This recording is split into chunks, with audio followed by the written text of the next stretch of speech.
RJD Congress की नीयत क्या है तो इनके ताजा प्रचार से ही पता चलता है। आप आरजेडी कांग्रेस के खतरनाक नारे सुन रहे होंगे। इतना ही नहीं, चुनाव प्रचार में इनकी बेशर्मी देखिए, इनकी हिम्मत देखिए। चुनाव के मैदान में भी कैसे गाने बज रहे हैं। हम तो हाथ जोड़ करके आपकी सेवा करने वाले गीत लेके आते हैं, और ये कैसे गाने बजा रहे हैं। इनके गानों में छरा, कट्टा, दूनाली,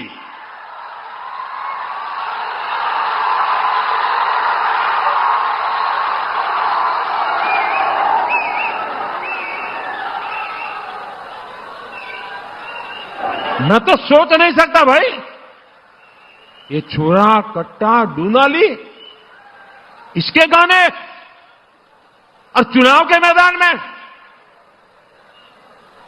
इनका मनसा का ये प्रतिबिंब है, उनकी सोच का प्रतिबिंब है। आरजेडी कांग्रेस वाले बहन बेटियों को उठा ले जाने की धमकियां दे रहे हैं। ये बहन बेटियों को उठाने का खेल चल रहा है, डराया जा रहा है। मेरे नौजवानों मुझे बताइए, क्या आपको ये सब स्वीकार है? क्या ये मंजूर है? क्या बिहार की धरती से इन्हें उखाड़ फेंकना चाहिए कि नहीं उखाड़ फेंकना चाहिए? साथियों, बिहार आत्मनिर्भर भारत अभियान की धुरी बनने जा रहा है। बिहार के हर जिले में कुछ न कुछ ऐसा है जो दुनिया के बाजार में छा सकता है। और साथियों, मेरा सपना है कि दुनिया की हर रसोई में कोई न कोई खाने का ऐसा पैकेट जरूर हो जो मेड इन इंडिया हो, मेड इन बिहार हो। ये काम बिहार का किसान और नौजवान, जर्दालू आम हो, हमारा मगही पान हो, मिथिला मखाना हो, ऐसे अनेक उत्पाद बिहार में पैदा होते हैं।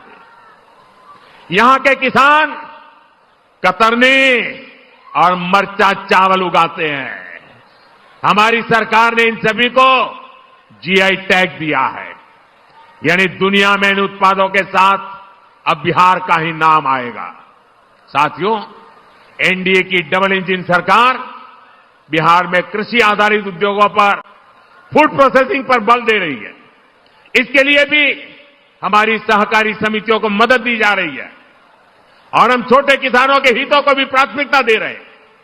पीएम किसान सम्मान निधि जैसी योजना इसके जीते जागते सबूत है। इस योजना के तहत सिर्फ मुजफ्फरपुर के किसानों के खाते में ही करीब 1,500 करोड़ रुपए जमा हो चुके हैं। यहां के किसानों में, मैं बिहार की और देश की बात नहीं कर रहा हूं, सिर्फ इस इलाके की बात कर रहा हूं। 1,500 करोड़ रुपया किसान के खाते में पहुंचा है। साथियों, मुजफ्फरपुर का विकास होता है तो पूरे उत्तर बिहार के लोग आगे बढ़ते हैं। आप याद करिए, जब कुशासन वालों की, जंगल राज वालों की सरकार थी, जब अस्पताल नहीं मिलते थे, बड़े बड़े डॉक्टर बिहार छोड़कर चले गए थे, और अब आज यही मुजफ्फरपुर में सैकड़ों करोड़ रुपए का कैंसर अस्पताल बना है। मुजफ्फरपुर मोतिहारी एलपीजी पाइपलाइन, इस प्रोजेक्ट के कारण अब बहनों की रसोई तक सस्ती गैस पहुंच रही है। साथियों, मुजफ्फरपुर की दरभंगा, पटना और छपरा के साथ कनेक्टिविटी सुधर गई है। हमारी सफर आसान भी हुआ है और दूरी भी कम हुई है। वो दिन दूर नहीं जब मुजफ्फरपुर का रेलवे स्टेशन और पताही एयरपोर्ट यहां की नई पहचान बनेंगे।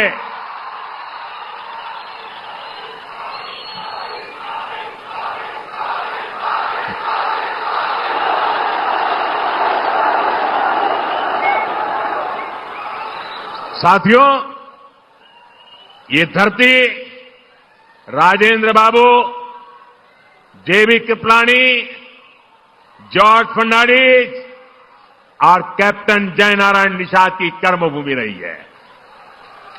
जानकी वल्लभ शास्त्री, बाबू देवकी नंदन खत्री, रामवृक्ष बेनीपुरी और रामधारी सिंह दिनकर जी ने यहां अपने साहित्य को धार दिया है। बिहार की इन महान संतानों की प्रेरणा आज एनडीए सरकार के काम में दिखती है। आपको पता ही है, एनडीए सरकार ने मुजफ्फरपुर की किसान चाची का नाम आप जानते हैं। मुजफ्फरपुर का ही नहीं, पूरे बिहार का गौरव है। किसान चाची राजकुमारी देवी जी को हमने पद्मश्री अवार्ड से सम्मानित किया। कांग्रेस आरजेडी के राज में तो सम्मान भी उन्हीं को मिलता था जो इनके दरबार में हाजिरी लगाते थे। क्या ऐसे लोग गरीबों को आगे बढ़ा सकते हैं? साथियों, सामाजिक न्याय के नाम पर भी आरजेडी कांग्रेस ने आपको सिर्फ धोखा ही दे दिया है। सच्चाई यह है, ये लोग डॉक्टर बाबा साहब आंबेडकर का अपमान करने में गर्व करते हैं। जिन बाबा साहब की तस्वीर को करोड़ों भारतीय सिर माथे पर रखते हैं, अपनी पूजा में रखते हैं, ये आरजेडी वाले लोग उसको पैरों के पास जगह देते हैं। दलितों को लेकर आरजेडी कांग्रेस के मन में यही भावना है।